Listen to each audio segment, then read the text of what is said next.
오늘의 사연 시작합니다. 안녕하세요. 저는 30대 중반의 남자입니다.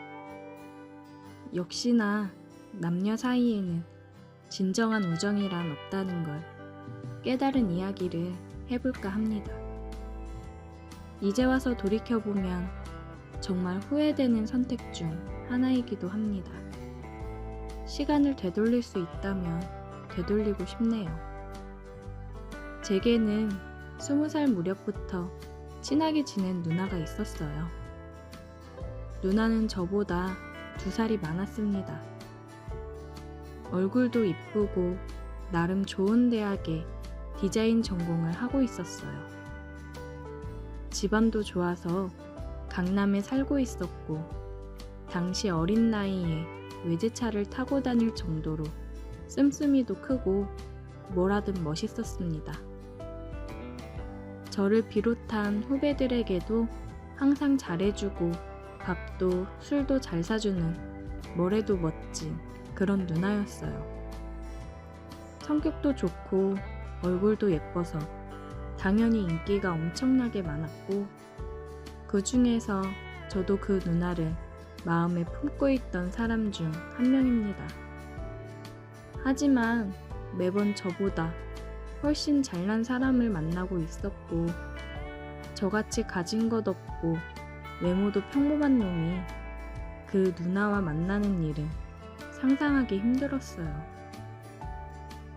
그러다 보니 점점 제 스스로 그 누나를 여자라고 생각하지 않고 마치 제 친누나처럼 믿고 의지하고 따르게 되었어요.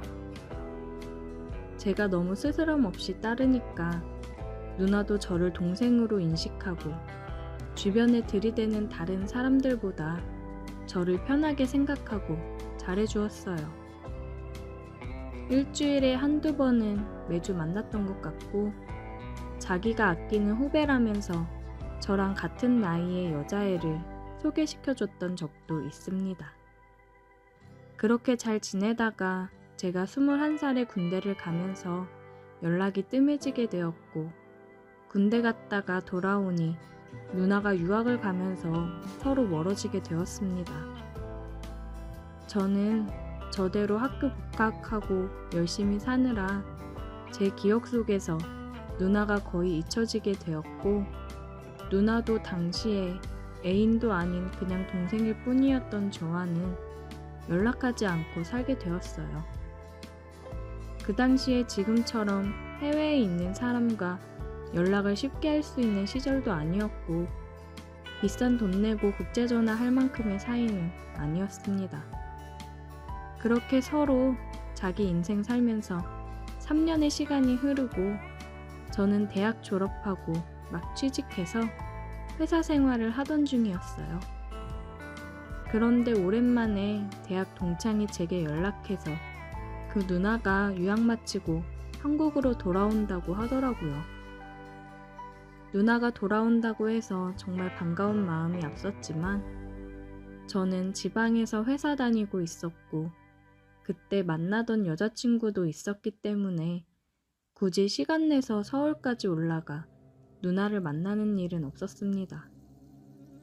퇴근하면 항상 여자친구를 만나서 데이트하기 바빴기 때문에 시간 내기가 쉽지 않았어요.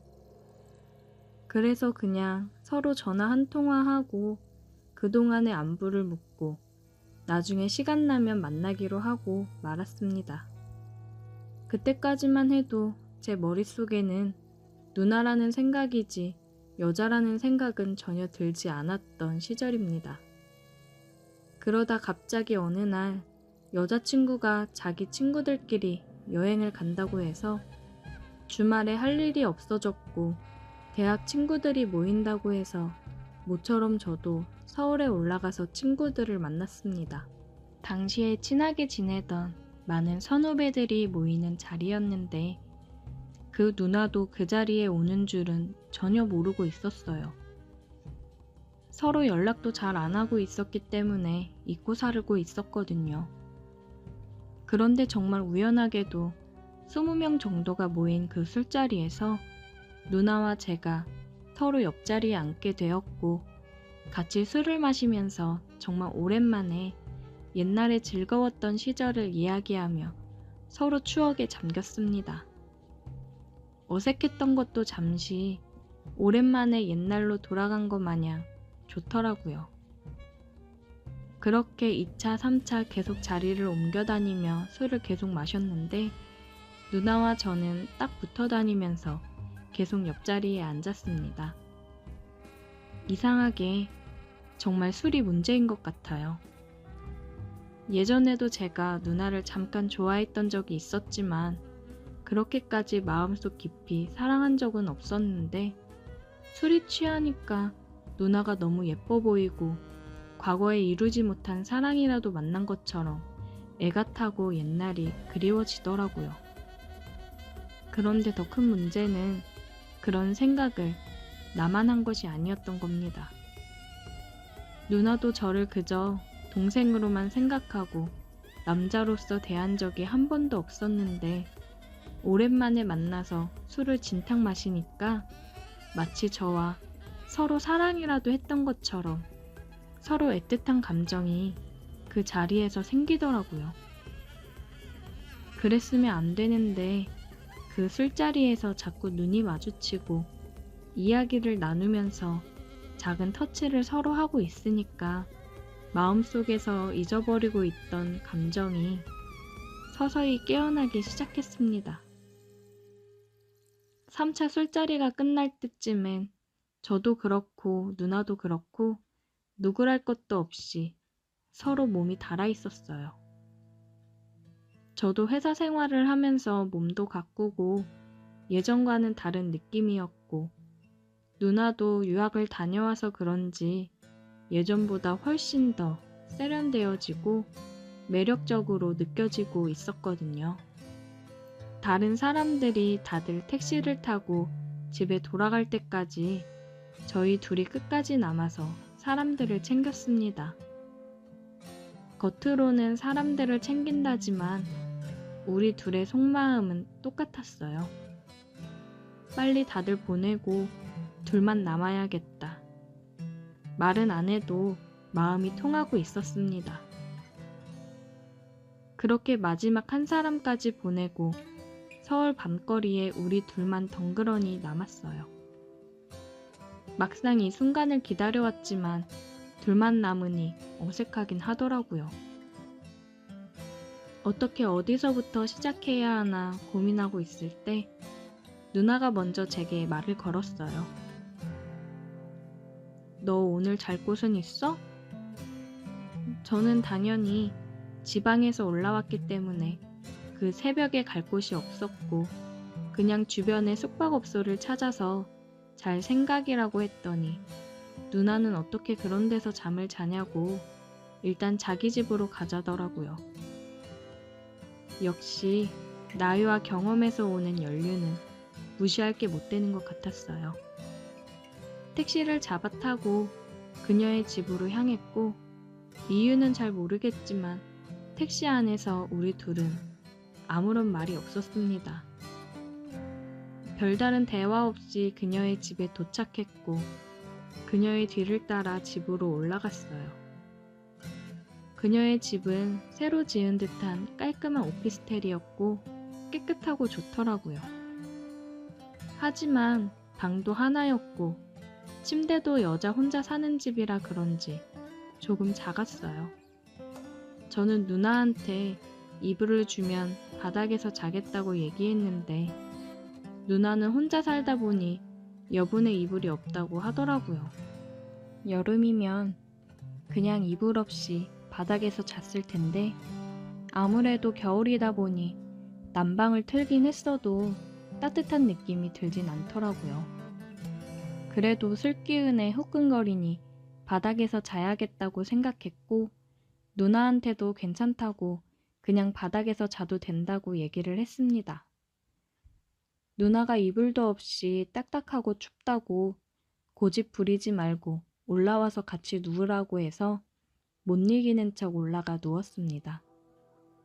넓은 침대였으면 각자 끝에 붙어서 잤을 텐데 좁으니까 할 수 없이 서로 몸이 포개지는 걸 막을 수는 없었습니다.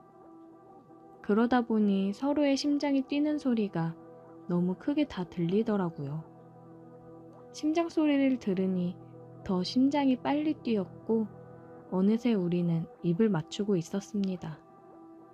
그 뒤로는 둘 다 이성의 끈을 놓아버리고 말았어요. 누나도 술 기운 탓인지 이미 놓아버린 이성은 다시 돌아오지 않았습니다. 이러면 안 된다는 것을 머릿속으로는 알고 있으면서도 멈출 수가 없었습니다. 다음날 아침에 일어나 자고 있는 누나를 보고 있으니 너무 후회가 되더라고요. 너무 좋아하는 누나였고 친누나처럼 따르고 있었는데 한순간의 감정으로 이런 일이 생기게 되어 당황스러웠어요. 누나한테도 미안하고 여자친구에게도 미안한 마음뿐이었습니다. 결국 누나가 깨지 않게 몰래 빠져나와서 집으로 내려갔어요. 누나에게 전화를 할까 말까 고민하다가 결국 하지 못했습니다. 누나는 아무 일도 없었던 것처럼 제게 연락을 했더라고요. 해장도 못하고 가서 어떡하냐고 하는데 저는 차마 답장을 할 수 없었습니다. 친했던 누나와 술 먹고 선을 넘고 나니 얼굴을 마주할 자신도 없었고 여자친구한테도 너무 미안했습니다. 제가 답을 하지 않자 그 뒤로 누나와는 연락이 끊어졌고 저는 더 이상 모임에도 나가지 못했어요. 혹시라도 누나와 우연히 마주치기라도 하면 너무 어색할 것 같아서 제가 먼저 피하게 되더라고요. 지금까지도 누나와는 연락을 하고 살지 않습니다. 그날 밤에 있었던 일이 모든 좋았던 관계를 망쳐버린 것 같아요. 다들 저처럼 좋은 인연의 관계를 망치고 후회하지 마시고 술 조심하세요. 오늘의 사연 여기까지입니다. 오늘도 들어주셔서 감사해요. 구독, 좋아요, 알림 설정 부탁드려요. 안녕하세요. 저는 50대 중반의 주부예요. 20대 초반에 남편을 만나서 결혼을 하게 되었어요. 남편과의 나이 차이는 6살 차이였고 제가 사실 별로 좋아하지도 않던 남편이 저를 계속 따라다니며 좋다고 하였고 가난했던 저희 집에서 저를 마치 떠넘기다시피 남편과 일찍 결혼을 했던 게 큰 문제였던 것 같습니다. 남편은 결혼 전과는 사뭇 다르게 결혼 후에는 일도 잘 하지 않았고 맨날 기술을 배운다며 페인트 칠을 몇 주 배우다 그만두고 그 이후 공사판 노가다를 나가다가 또 그것도 그만두고 이것저것 계속하긴 했는데 남편은 나는 정말 이렇게 한평생 돈 버는 짓거리 하면서 나름 먹고 살려고 열심히 노력했는데 바뀌는 건 없다며 인생 참 거지 같다는 말만 반복하면서 술이나 마시던 남편이었죠. 특히 결혼하자마자 제가 임신을 하였기에 남편이 만드는 생활고는 저를 더욱 힘들게 했습니다. 제가 임신을 하여 자신의 욕구를 풀어주지 못하자 바람을 피우기 시작했고 그 바람을 피우다가 끝내 저에게 목격을 당했습니다.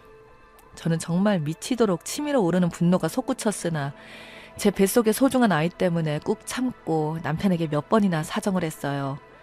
처음에 남편은 제 눈치를 보며 걸리면 한동안 바람을 안 피운 척 하다가 제가 어쩔 수 없이 매달리는 걸 알고는 그때부터 대놓고 바람을 피우기 시작하더군요. 제가 도대체 왜 그러냐고 아무리 울면서 말해도 자기는 원래 생각 같은 거 없는 놈이라며 오는 여자 안 막는다고 나중에는 생활비도 안 주고 임신 때문에 거동도 힘든 저를 약올리더군요. 그 당시에는 휴대폰도 없던 터라 심지어 제 앞에서 저희 집 전화기로 상간녀와 통화하면서 보고 싶다면서 사랑한다는 말도 하더니 저희 집 앞까지 불러서 임신한 저를 놔두고 나가기도 했습니다. 나중에는 돈이 없어서 제가 병원도 못 가는 걸 알게 된 저희 친정엄마가 와서 대출까지 해주시고 저희 아들을 낳게 되었어요. 아들을 낳았다는 그날도 남편은 상간녀와 같이 있느라 오지도 않았고 그렇게 아들을 출산하고 한참 뒤에서야 집에 들어오더니 당당하게 저에게 말하기를 자기는 돈 같은 건 못 주고 앞으로 그 여자랑 같이 살 거라고 하더군요. 저는 그래서 남편에게 당신 자식을 낳았는데 어떻게 거들떠도 안 보냐고 그래도 당신 핏줄이고 당신의 아들인데 한번 안 알아도 봐야 되지 않냐고 하니까 남편은 그래봐야 뭐가 바뀌냐고, 난 이미 마음이 떠났으니까 얼굴 봐야 서로 힘들어질 테니 그냥 앞으로 남편은 없다 생각하고 살라며 이혼을 하자고 하더군요. 그렇게 결국 집안이 파탄나고 이혼을 한 이 인간이 남겨준 것은 당시 들어가 있던 반지하방에 얼마 되지 않은 보증금이었습니다. 저는 주인분께 사정을 하며 그 보증금을 받아서 친정집으로 돌아온 저는 산후조리를 하기 전부터 일을 할 수밖에 없었습니다. 지독하게 가난했던 저희 친정집은 저와 갓난쟁이 아들을 벌레처럼 여기며 매일 눈치를 주는 아버지 덕에 마냥 누워있을 수는 없었습니다. 집에서 소일거리를 하다가 몸이 조금은 나아진 이후로는 그때부터 밖에 나가서 일을 하기 시작했고, 그렇게 조금씩 돈을 모아 나가자 친정아버지가 집을 나가라고 하더군요. 어디서 이혼한 딸이 집에 다시 들어와 평생 있을 생각을 하냐고, 네가 저지른 일이니 네가 알아서 해결하라는 말에 정말 눈물이 왈칵 쏟아졌습니다. 제 결혼을 반강압적으로 밀어붙였던 게 누군데 이제 와서 이런 말을 하다니. 제가 울면서 호소해도 오히려 저보고 자기는 딸 다 키웠으니 당장 나가라던 아버지가 너무 미웠지만 제가 할 수 있는 게 없었습니다. 저희 친정엄마는 그런 보수적인 아버지와 싸우며 단칸방에서 생활하던 저를 위해 매일같이 집에 와서는 아이를 돌봐주셨고, 저는 그동안 밖에 나와서 음식점 일을 하며 겨우 살아갔었죠. 그렇게 저희 아들이 초등학생이 될 때까지 정말 힘들게 살았어요. 그만큼 얼마나 혼자 울었는지 모릅니다. 아들에게 남들이 다 가는 학원 한 번 못 보내주고 아들의 친구들이 다 가지고 있는 메이커 운동화 한 짝 못 사줄 동안 아들은 돈에 너무나 한이 많이 맺혔지만 항상 힘들어하던 저를 더 배려하던 아이였습니다. 정말 속도 깊은 아이라 가끔씩 저희 친정엄마가 힘들게 살고 있는 저를 보며 답답한 나머지 남편 이야기를 거론하며 남편인 그 자식 찾아가서 돈이라도 받아오라고 할 때면 제가 울고 있는 걸 보고는 제 아들이 할머니에게 아빠 이야기 하시지 마시라며 엄마인 자기가 지킬 거라던 제 아들을 보면서 정말 저는 그렇게 하루하루를 버텼어요. 그래도 저희 아버지는 그렇게 마냥 집에서 쫓아낸 딸이 내심 걱정은 되었는지 저희 엄마를 통해서 돈을 얼마씩 보내셨고, 그 돈을 모아 아들이 초등학생이 될 무렵 조그마한 음식 장사를 할 수 있었습니다. 그때부터 아들을 위해서도 적어도 교육만큼은 시킬 수 있었어요. 어릴 때 딸이라 딱히 배운 게 없어서 할 줄 아는 게 없었던 저는 남편에게 버려진 이후 세상이 정말 너무 무서웠던 경험이 트라우마가 되어서 저희 아들만큼은 저는 잘 몰라도 공부를 꼭 시키고 싶었습니다. 그런 아들 녀석이 초등학교 때는 공부 한번 안 해보고 살다가 중학생이 되어서야 제가 아들에게 공부에 대해서 진지하게 여러 번이나 호소하자 어느 날부터 마음을 잡더니 공부를 열심히 하기 시작했고, 학원도 다니고 하더니 금세 학교에서 공부를 잘하는 아이가 되어 있더군요. 그걸 보고 또 제 마음이 아팠습니다. 어쩌면 초등학교 때 남들이 다 하는 영재교육 이런 걸 못 시켜줘서 이제서야 제 아들에게 공부할 수 있는 교육 환경을 만들어준 모자란 부모가 바로 저라는 생각이 들어서 죄책감이 들었어요. 그 이후로도 여러 번의 풍파들이 있었지만 저는 적지 않은 돈들을 벌게 되어 아들의 등록금과 아들의 결혼 자금을 차곡차곡 모아갈 수 있었고, 중간에 저에게 재혼을 전제로 만나자는 남자들도 몇 명 있었지만 남편과의 트라우마 때문인지 남편 이후부터 남자랑 연애하고 싶은 마음은 조금도 생기지 않았습니다. 그렇게 세월이 흘러 아들이 대학생이 되었을 때는 진심으로 너무 기뻤습니다. 아들은 좋은 대학교 입학을 했거든요. 그리고 졸업할 때까지 장학금을 받으며 제가 주던 학비들과 생활비도 전부 모아두며 아르바이트까지 했습니다. 그러던 어느 날 아들은 저에게 청천벽력 같은 이야기를 하더군요. 자기가 엄마처럼 음식 장사를 해야겠다고 말합니다. 좋은 대학 나와서 대기업에 취직해서 행복한 삶을 살기 바랬던 저에게는 기껏 열심히 공부해서 좋은 대학 나와서 한다는 소리가 음식 장사라니, 제가 아들에게 도대체 왜 그러냐니까 평범하게 대기업 다녀서는 집 한 채 사기도 힘들고 결혼도 못한다고, 자기는 사실 어릴 때부터 무조건 돈을 많이 벌어야 된다고 생각했고 그중에 요식업 한 가지 길인 것 같다고 어렸을 때부터 지금까지 엄마를 봤기 때문에 적어도 장사에 대해서는 어느 정도 감이 생긴 것 같다며 저의 만류에도 불구하고 아들은 이미 마음을 굳게 먹었는지 음식 장사를 시작하더군요. 결국 아들의 고집을 꺾지 못하고 만약 음식 장사를 하다가 잘 안 되어서 망하게 되면 그땐 다시 마음 접고 대기업 회사에 취직을 하기로 한 조건으로 아들은 그렇게 음식 장사를 시작하였습니다. 아들의 음식 장사는 처음부터 겉멋에 들려 시작한 게 아니라 대학 시절 동안 아르바이트를 한 식당들을 토대로 조사한 노트들만 수두룩했고 전국의 맛집이라면 그게 푸드트럭이든 어디든 가리지 않고 다니며 연구를 반년 동안 하더니 대학생들이 좋아하는 호프집을 하나 차리더군요. 그동안 아들이 모은 돈들과 대출 그리고 자신이 아르바이트를 했던 사장님이 투자를 해줘서 50대 50의 지분으로 시작했다고 했습니다. 오픈 전부터 매일같이 저를 찾아와 저희 음식점 폐점 시간이면 매일 안주 요리들을 수십 번씩 만들면서 맛을 테스트하며 보내더니 결국 가게 오픈한 지 얼마 안 되어서 엄청난 성공을 거뒀다고 하더군요. 불안 반 기대 반으로 그런 아들을 지켜보았으나 3년도 채 되지 않아 5군데의 지점을 확장하며 저에게 그동안 너무 고생이 많으셨다고 자기도 솔직히 1년은 조마조마했는데 3년째 지나도 이 정도 수익이 나오니 안정권에 이제 접어든 것 같아서 고급 아파트 한 채를 샀다며 제 이름의 명의로 사주더군요. 매달 생활비 드릴 테니 이제는 음식 장사 하지 말라던 제 아들을 보니 그동안 살아온 세월들이 마치 이날을 위해서 살았나 싶었습니다. 저는 우리 아들이 벌은 돈으로 어떻게 내가 호의호식 할 수 있겠냐며 말을 하자 제 아들이 저에게 말하기를 엄마는 내가 어렸을 적 충분히 저를 버리고 더 좋은 삶을 살 수도 있었을 거라고. 자기가 엄마였으면 그 지독하게 미웠던 아빠 때문이라도 자기를 버렸을 것 같다고 말하며 수십 년간 하루도 안 쉬고 일하시느라 요즘 관절도 안 좋고 병을 달고 사는 거 다 안다고. 그러니 자식인 저를 위해서라도 아픈 몸 이끌고 이제는 일을 좀 그만하시라고 하더군요. 정 일을 하고 싶으시면 아들 가게나 한 번씩 나오셔서 관리만 좀 봐주시면 좋겠다는 말에 결국 저도 일을 그만두게 되었어요.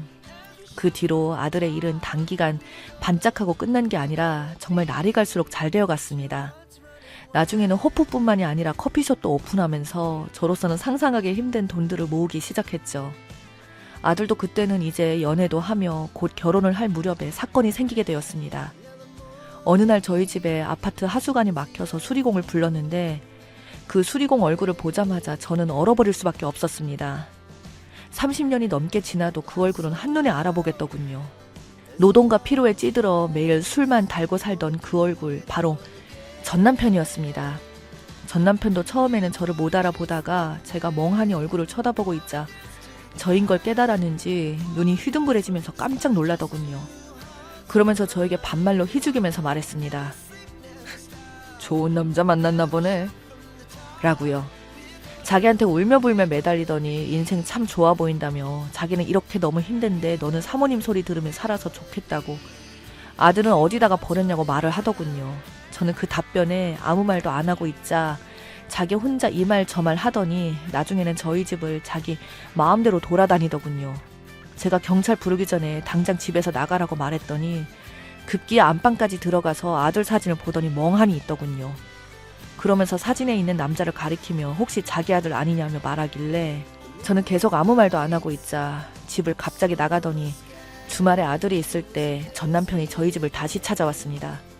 그러면서 아들을 보자마자 갑자기 울음을 터뜨리면서 내가 널 낳아준 세상에 하나밖에 없는 아빠라며 안으려고 하자 제 아들은 전 남편을 밀쳐버리더군요.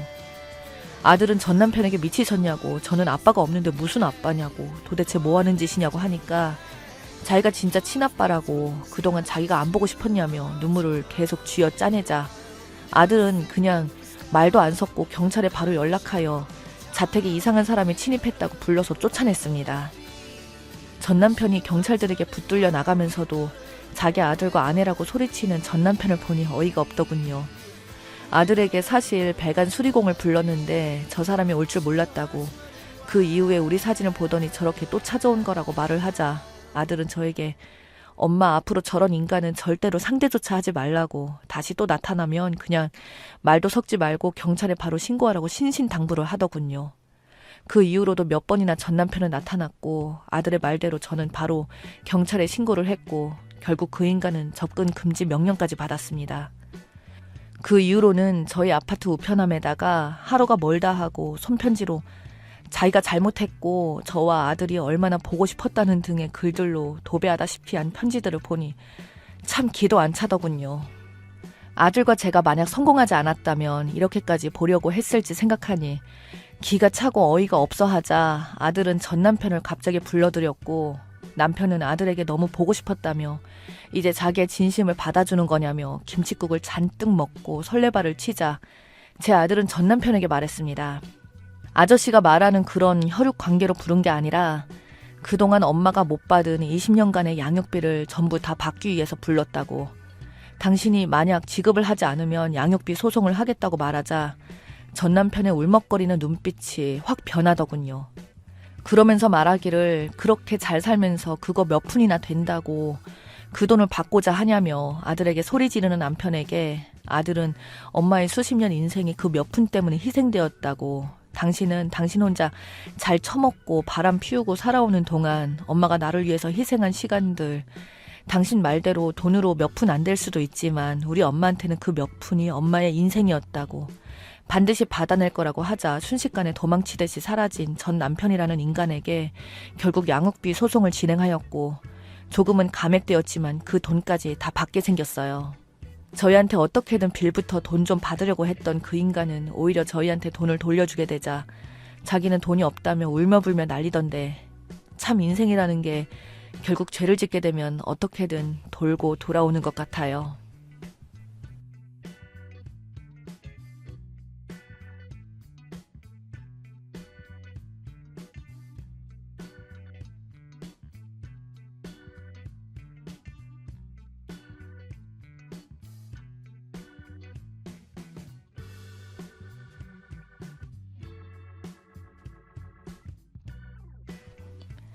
저는 32살 여자이고 남자는 34살입니다. 부모님께서 알고 지내던 지인분을 통해 아시는 분 아들을 소개받았습니다. 식사하는 내내 즐거웠고 식사 후 영화도 봤습니다. 그 뒤로도 만나고 사귀게 되었어요. 연애 과정에서 남친의 행동 문제로 몇 번 뭐라고 한 것 외에는 크게 싸운 적이 없어 그럭저럭 잘 만나왔고 그렇게 지내다가 그 집 여동생이 먼저 결혼을 했습니다. 결혼 얘기까지 하는데 사돈이 될 집이라면 청첩장을 보내는 게 맞는 게 아닐까요? 초대해서 오거나 그런 건 받는 사람 입장이고 무조건 줘야 하는 게 맞다고 생각하는데 청첩장을 안 주더라고요. 그래도 저희 어머니가 사돈 될 집한테 가보기는 해야겠다고 해서 저희 둘이 가서 축의금을 내고 얼굴 보고 왔어요.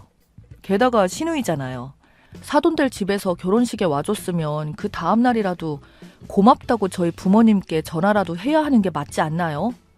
저한테는 예비 시어머니라 감히 카톡으로 어머님한테 고맙다고 전해드려라 이렇게 보내고 끝이더라고요. 무슨 이런 경우가 있지? 결혼 전부터 저희 집을 무시하나 싶기도 하고 부모님도 상당히 불쾌하셨어요. 그래도 사람마다 부담이라고 생각하는 기준이 다를 수도 있겠다 싶어서 넘겼습니다. 우리 가족이 부담이 될까 봐 배려한 것일 수도 있으니까요. 그러다 상견례를 하게 되었죠. 본래는 본인들과 부모님들 이렇게 보는 게 어떻겠냐고 했는데 남자 쪽 아버님이 가족 전체가 다 같이 보는 게 좋겠다고 해서 전체 다 같이 보기로 했습니다. 남친 쪽은 저희 아버지, 어머니, 여동생 남편 이렇게 나왔고 저희 집은 저, 아빠, 엄마, 남동생 4명 나갔어요. 상견례의 기본 옷차림은 뭔가요? 당연히 양가 식구들이 다 만나는 자리인데 첫인상이 중요하기 때문에 남자는 정장, 여자는 단정한 원피스나 정장을 입어야 한다는 것이 보통 사람들의 생각입니다. 상견례 때 첫 이미지가 얼마나 중요한 자리인데 정말 아니었습니다. 저희 엄마는 아침 일찍 일어나서 헤어숍 가서 머리랑 메이크업 받으시고 출발하셨거든요.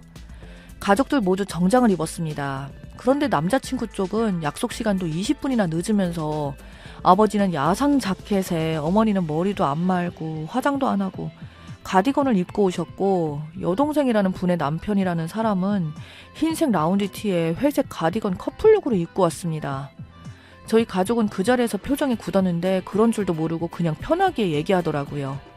신혼집 문제는 저와 남친이 모아둔 돈에 저희 집에서 1억, 남친 집에서 4천 이렇게 보태주시기로 먼저 얘기가 되어 있는 상태였어요.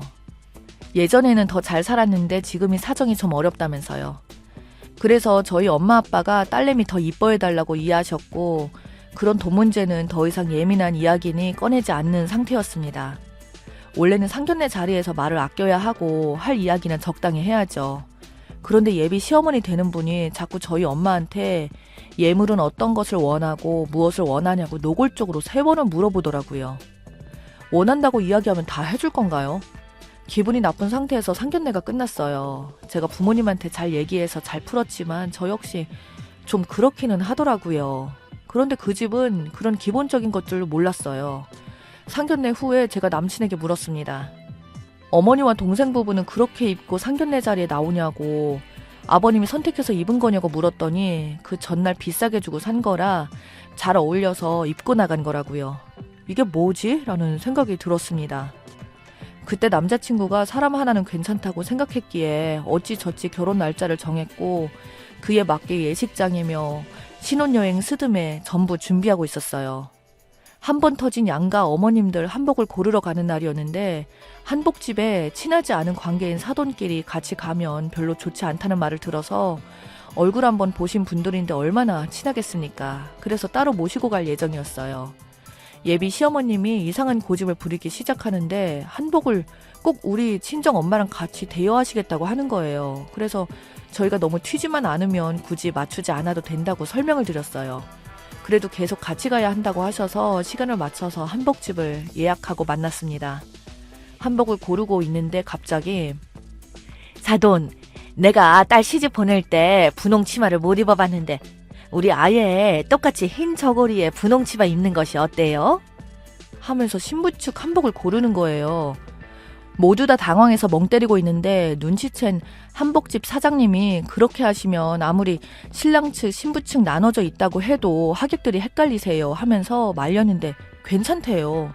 괜찮기는 누가 괜찮은 건지 그러면서 그 자리에서 30분을 자기 소원이라면서 어필을 하시는 거예요. 저랑 엄마랑 그래도 그건 아닌 것 같다고, 그러면 차라리 위에 연한 하늘색 저고리, 치마는 분홍 치마를 입으시라고, 우리 엄마는 색을 더 고르지 않고 노랑이나 하얀 저고리를 입겠다고 하셨죠. 근데 또 하얀 저고리에 분홍 치마를 같이 입어야 이쁘다고 하시네요. 또 자기 친구가 그렇게 입고 들어갔는데 너무 예뻤다고 하시면서요. 우리는 보지도 못한 일인데 이런 말까지는 그렇지만 끼리끼리 논다고 주변에 그런 사람이 또 있구나 싶었어요. 게다가 한복집에서 구매 말고 대여하는 건 한 벌씩밖에 없어서 같이 입을 수도 없었고요. 계속 마음에 드는 것이 없다며 너무 촌스럽다고 하면서 태클을 걸더니 한복집에는 괜찮은 한복집이 또 있으니 거기 가보라고 하시면서 나갔으면 했는데 정말 너무 창피했어요. 게다가 나오는데 한복집 사장님이 저한테 귓속말로 시어머니 때문에 힘들 것 같아요 하시더라고요. 나와서 다른 한복집 2군데 더 가봤더니 결국 못 골랐어요. 원래 끝나고 아버님들도 다 오셔서 같이 저녁을 먹으려고 했거든요. 만나서 잘 고르려고 하는데 저 얘기를 하시더라고요. 아버님들도 그 얘기를 들으셨는데 도저히 안 되겠다며 돈 드릴 테니 대여 말고 그냥 새로 맞추자는 거예요. 그 자리에서 대답하지 않고 해줬어요. 오면서 차 안에서 우리 엄마가 얘기하다가 우시더라고요. 여태 살면서 오늘처럼 창피한 적이 없다면서. 화를 누를 수 없어서 눈물이 다 난다고요. 엄마가 저러시니 저도 마음이 돌아서려고 했습니다. 그런데 예비 시어머니는 또 그날 집에 가시다가 발을 헛디디셔서 급하게 응급실을 갔는데 팔도 부러지고 갈비뼈가 나가고 발목도 삐끗해서 인대가 나갔다는 겁니다. 적어도 2달은 병원에서 입원하셔야 한다고 했어요. 그래서 알겠다고 병간호 잘하고 나중에 얘기하자고 했고 제가 병문안 온다는 그런 얘기를 안 하니 이상했는지 만나자고 연락이 왔어요. 만나서 얘기하자고 자기 아버님도 한복을 그렇게 하는 건 아닌 것 같아서 그냥 대여하기로 했다고 하더라고요.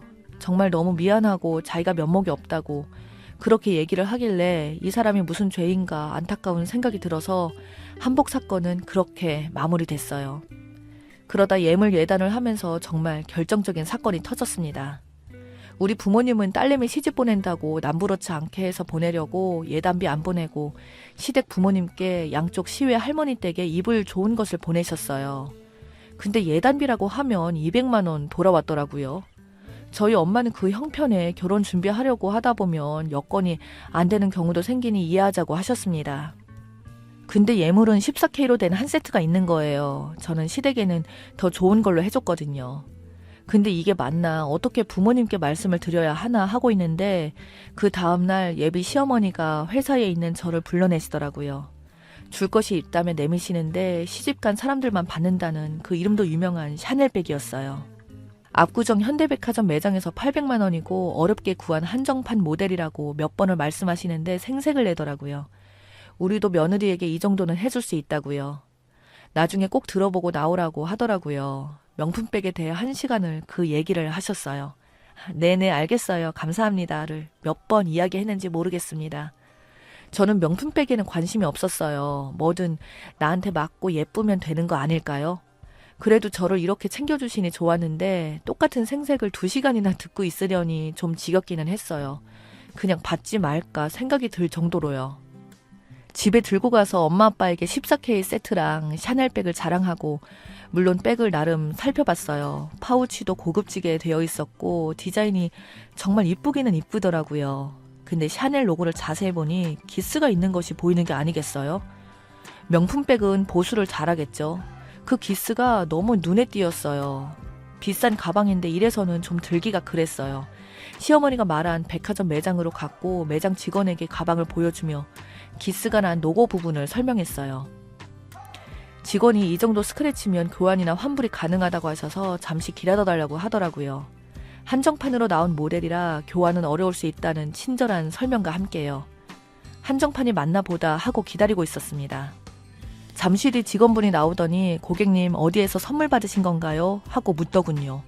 그래서 선물 받았다고 여기서 저희 시어머니가 구입했다고 말했어요. 직원분이 그게 아니라 직접 구매하신 게 아니라 선물 받으신 거죠? 하고 한 번 더 물었어요. 그때 감이 오더라고요. 아, 저희 샤넬 매장에서 판매된 물건이 아닙니다. 죄송합니다. 정말 말로만 듣던 짝퉁이었던 거예요. 얼굴이 달아오르는 게 느껴질 정도로 창피했어요. 그 직원이 죄송할 것이 뭐가 있나요? 그 순간 가슴 깊이 있었던 응어리가 올라왔어요. 결혼 준비하면서 지금까지 저를 그리고 우리 집을 우습게 봤던 시어머니 행동들이 떠오르더라고요. 진짜 이건 아닌 것 같은데 만약 이대로 결혼이라도 하게 된다면 제 결혼 생활이 어떻게 될지 뻔히 보이기도 했고요. 그날 이후 남친에게 전화가 왔어요. 저녁을 먹자고요. 그래, 뭔가 잘못된 거겠지. 가서 물어나 보자 싶어서 저녁에 그 집으로 갔습니다. 시댁에 도착했는데 역시나 저녁 준비가 하나도 안 되어 있었어요. 그래서 뭐 손수 준비한 음식 기대도 안 했습니다. 예비 며느리한테 짝퉁 가방을 준 사람인 거예요. 이것을 어떻게 말을 꺼낼까 하던 찰나에 예비 시어머니가 저에게 예물은 마음에 드냐며 샤넬백 얘기를 먼저 하는 거예요. 마음에 안 들 리가 없다면서 웃으셨습니다. 정말 더 이상 참을 수가 없었어요. 샤넬백 얘기를 꺼낸 시어머니께서 보여주면서 어머니, 이 가방 어디서 사신 거예요? 말씀하신 백화점 맞아요? 그럼 거기가 우리나라에서 2번째도 크잖아. 아, 로고에 기스가 있어서 그 백화점에 다녀왔어요. 그랬더니 엄청 화를 내면서 그런 거는 자기에게 얘기하지 뭐 하러 갔다 왔냐고 난리를 치는 거예요. 상황 파악을 못한 것 같아서 어머니가 사주신 그 가방 짝퉁이라고 하던데요. 어떻게 된 거예요? 라고 했더니 뭐라고 하시는 줄 아세요? 오히려 저에게 화를 내면서 저보고 속물이라고 하더라고요. 진짜든 가짜든 뭐가 그렇게 중요하냐면서 사람 마음이 중요한 거랍니다. 화가 난 상태로. 사람 마음이 그렇게 중요한 분이 어떻게 거짓말을 할 수 있어요? 마음이 중요하죠. 사람이 마음에서 우러나면 행동 거지를 바르게 하는 거예요. 우리 집을 조금이라도 생각했다면 어떻게 이런 행동을 하세요? 정말 너무한 거 아니에요? 그랬더니 남친이 제 팔을 잡아 흔들면서 저보고 미쳤냐고 하더라고요. 미쳤냐고? 마마 보이니? 미친 건 너랑 네 엄마야. 지금 상황이 어떻게 돌아가는지도 하나도 모르겠어? 이걸 예비 사돈집에 짝퉁백을 보내니? 마음 좋아하시네. 너네는 진심이라는 걸 거론할 가치도 없어. 어떻게 인생을 평생 같이 살고 배울 사람에게 이런 행동을 하니? 너네 집 좀 살았다고 난리치길래 거짓말로 귀엽게 받아주려고 했어. 그러면서 나한테는 싹 다 받고 줄 때는 14K의 짝퉁백을 줘요? 누구한테 부끄러워서 말도 못하겠다. 그게 잘 사는 거 본 적 있는 집구석이야? 솔직히 이 결혼도 너네 거저먹으려고 한 것 같잖아. 못 사는 게 죄니? 왜 그걸 부끄러워해? 너네 같은 인간들이 사람 무시하는 거야. 사람이 겸손하기라도 해야지 어디서 사기를 쳐? 네 엄마가 말한 그 가난한 마음에 내가 사준 이 시계가 가당키나 해? 시계도 내놔. 그리고 넌 이런 쓰레기나 들고 다녀. 짝퉁백을 남친 얼굴에 집어던져버렸어요. 뒤돌아보지 않고 미련 없이 그 집을 나왔습니다. 뭔가 후련했어요. 남친이 따라 나와서 제 팔을 잡는데 밀어버렸습니다. 제가 힘이 센 건지 그 사람이 연기인 건지 길에 나뒹굴더라고요. 집에 가서 부모님께 다 말씀을 드렸습니다. 알고 계셨지만 어차피 제가 결혼하려고 마음먹은 집안인데 엄마 아빠가 참아야 한다고 생각하셨다고 해요. 결정 잘했다고 안아주셨습니다. 아직 돌려받아야 하는 것들에 대한 절차가 남아있지만 부모님이 도와주셔서 잘 해결될 것 같습니다. 폭풍과 같은 날이 지나가고 나니 옛날 어르신들이 했던 말이 떠올랐어요. 결혼은 둘이 아니라 집안과 집안이 하는 거라는 말입니다. 사람 정말 잘 보고 집안 사람도 정말 잘 보고 인연을 맺어야겠습니다. 지옥에서 탈출한 제가 너무 다행이라는 생각이 들어요. 글을 읽고 나니 시원해지네요.